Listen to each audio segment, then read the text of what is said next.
Yeah, it was certainly a really good day for us. Our Interstate Batteries Camry was fast. We had good speed all day long.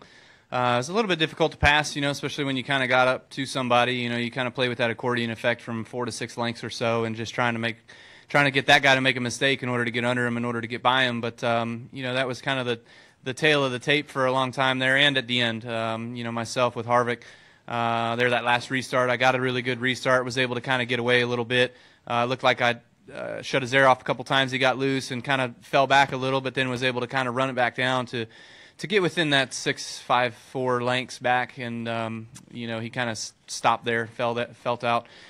That was as close as he could get, thankfully. I was just kind of focusing on what I was doing, making sure I could hit all my marks and hit all my laps there at the end of the race. And if I didn't make a mistake, then he was just going to have to get by me and just outtake us and or overtake us and be able to get the race for himself. But we held him off, and good day for us in Interstate Batteries Toyota here at Texas Motor Speedway. All right, we'll open up to questions for Kyle. We'll start in the middle with Jerry Jordan and then come up front to Jerry Fraley. Jerry Jordan, Kicking the Tires.net, PRN. You've already changed it on Wikipedia. You have tied Bill Elliott number of wins in the Cup Series. What are your thoughts on that? Yeah, it's cool. It's certainly anytime you keep winning races and kind of keep moving up the ladder, it's really special. And for myself, and for as much as I love to win and hate to lose, it obviously feels a heck of a lot better when you can be here in this room and talking about a win rather than a second or a third or something like that, like we have been the past 6 weeks. So that's hopefully going to continue to grow and continue to get farther up, and we'll see how far we can get. All righty then. Well, watch out, Buck Baker. All right, we'll go to Jerry and then Bob. Jerry Fraley, Dallas Morning News. Kyle, it was just mentioned you're a proven winner. You've been very close this year. Nonetheless, is there any sense of relief to get the first win of the season? Yes, it certainly is. Especially here at Texas, this is probably not one of my best racetracks. We've definitely run well here, or run better here the last few years, but you tend to struggle sometimes at some places, and this one's kind of one of those, especially with a repay for me. They're just not my favorites, So to be out front and to have the track position when we did, how we did, was really great for us. My guys did an amazing job on pit road all day. We had that close call there with that one restart in 1 and 2 with Chase on our outside, and from there we were kind of able to work our way back up through traffic and kind of jump a couple guys under the pit stops there. But overall, I felt like our car was either first or second all day long. We'll go to Bob and then up to the press box to Chris. Bob Hocker, ESPN. Joe said that days after you finish second can be long days. I'm curious how many long days you had after Martinsville. I don't know. I think he just says that because we go to the shop and I give everybody hell on Mondays or Tuesdays during our meetings.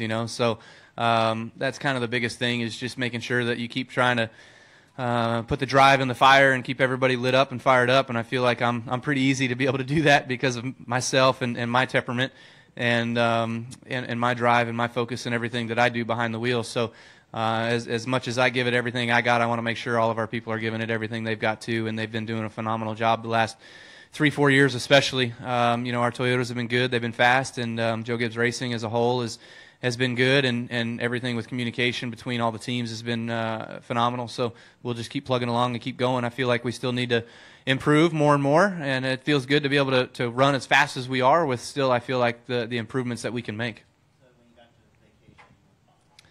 Yeah, man, you got to forget about it. You got to move on. It certainly stung driving home from Martinsville the whole way home, and from there, the next morning we were on the vacation. So I wasn't worried about anything after that. We're going to go upstairs to the press box to Chris Knight. Chris Knight, CatChance.com. Kyle, now that we saw you get your win today, can you get on the same roll that we saw Harvick did, where you got 3 wins in a row? I don't know, possibly. We go to another couple of really good tracks for us, Bristol next week, and then I think Richmond after that. So obviously 2 really good places for us that we tend to run well at, so I'm looking forward to that. I'm looking forward to being able to get the job done at those places, and Bristol's one of my favorites. I know it's one of a lot of drivers' favorites. Harvick tends to run well there too, and Jones runs well there as well. So we just got to make sure that we do everything that we've done the past few times there to be fast and put a good race car on the racetrack for the race. We'll go to Dominic in the middle and then to Jeff. Dominic Ottagon with the Racing Experts and ESPN Albuquerque. Two-parter here. First one, second time in 2018, you've led the most laps in a race, and 57th time in your career. That's for 11th all-time on that list. If we can just get your thoughts on that first. Well, I mean, anytime you're out front and you're being able to lead laps, that obviously gives you a better chance of winning the race. I think it was 2 years ago, I think I led the most laps in 5 or 6 races and lost all of them in a row, so that was pretty discouraging. But, to be able to be up front, to be able to lead laps, that just kind of shows that your team is good, you're capable of doing the right things. But, man, these things are just so hard to win. You got to have all the stars align, and, be able to put it all together is really challenging. So, fortunately for us, though, we're kind of working to continue our upswing in the way our things have been going this year with Joe Gibbs Racing and our team, and hopefully more are left to come. And if we can get your comment also on leading the competition on stage points with 89 points, 7 races into 2018. Again, just being up front. Just when you're up front and you got good pit stops and you have fast race cars, that obviously just is twofold. It comes to you pretty easily. When you struggle on Fridays and you don't qualify well, you got to start back or deeper in the field. That tends to hurt or hinder your opportunity to be able to pick up those stage points. So for us, we've been qualifying well, we've been fast, we've been running up front, we've been just doing the things that we need to do. So hopefully we can continue that. We'll go over here to Jeff and then to Mark.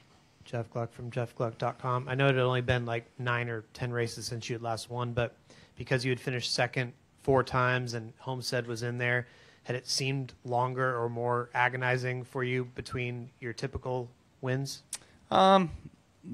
Yes and no.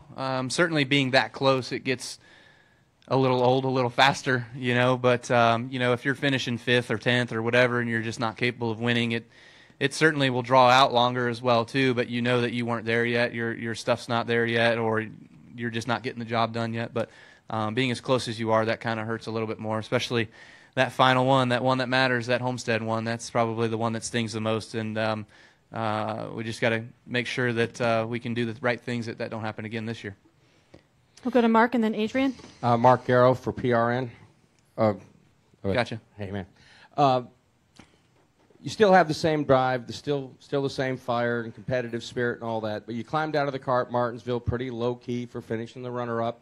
Do you feel now that you handle some of the things that frustrate you or the frustrations themselves better? This ain't no new Kyle talk again, is it? No. That doesn't exist. It's just, the second place after Martinsville, it was obviously discouraging, but we were third to fourth for the early part of the race, and then we were second or third kind of the end of the race.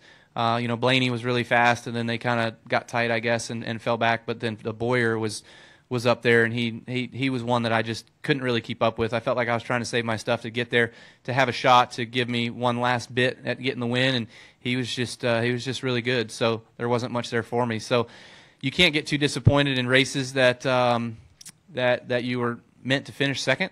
The ones that really tick you off and get you deep down is when you're leading and you've led a lot of laps and somebody passes you. And then and you finish second in that regard. Somebody outdoes you there at the end. So I've had that happen to me. I've also done it to a few people, and so I know how much those ones sting. We're going to go in the far left corner to Adrian, and then upstairs to Lee. Adrian Beecher with theskyblue.com. Kyle, before the race, before the green flag even dropped, you captured a victory during driver introductions. You got a chance to make a true impact in a child's life. Could you just talk a little bit about that and how much moments like that correlates to success on the track for you? Yeah, I mean, it was an awesome opportunity for Stanley. I really want to thank Stanley Racing and all the guys from Daniel Suarez's team and everything, that they had a child on the grid with us, with a couple of the drivers, me being one of them. And, it was really impactful to kind of meet him and talk to him for a few minutes and get a chance to kind of hear his story a little bit. And then we walked the intro stage, and I'm not sure if he got all the cheers. I'm definitely sure I got all the boos. So, it felt really good to just kind of make his day for 5 minutes. That's about what we had. But from there, we got on to the intro trucks and the ride around and everything else. So, it was pretty cool. We'll go back upstairs to the press box to Lee. Can you explain what happened after, I guess it was the stage 2 restart, where all of a sudden you just went sliding back through the field? What was going on with your car at that point? Nothing. It was fine. It just, we had a restart there with Eric Jones. Eric chose the top, and we were kind of going to do the teammate restart, if you will. I was going to let him down getting into turn 1, and when I did that, Chase had a good enough run that he got to my outside, and he just got right on my door, real tight on my door, and just kind of sucked the air off my car and got me really loose, really sideways. So I was just chattering the rear tires and trying to get the car back under control, and guys were blitzing me and going by me and everything, and then just trying to regain everything, getting into 3. I think I may have kind of boxed somebody or something happened where there was a wreck then behind me. I'm not sure, but the car was fine. It just took off real bad on that restart there. So, no harm, no foul, thankfully for us, and we didn't get any part of any of the wreck or anything like that. So we just kind of focused forward there from there on out and got back up where we needed to. Back up front to Nate. Nate Ryan, NBC Sports. Kyle, on that note, after the Ham 1 wreck, Brad Keselowski said that was the only thing you could blame was aerodynamics.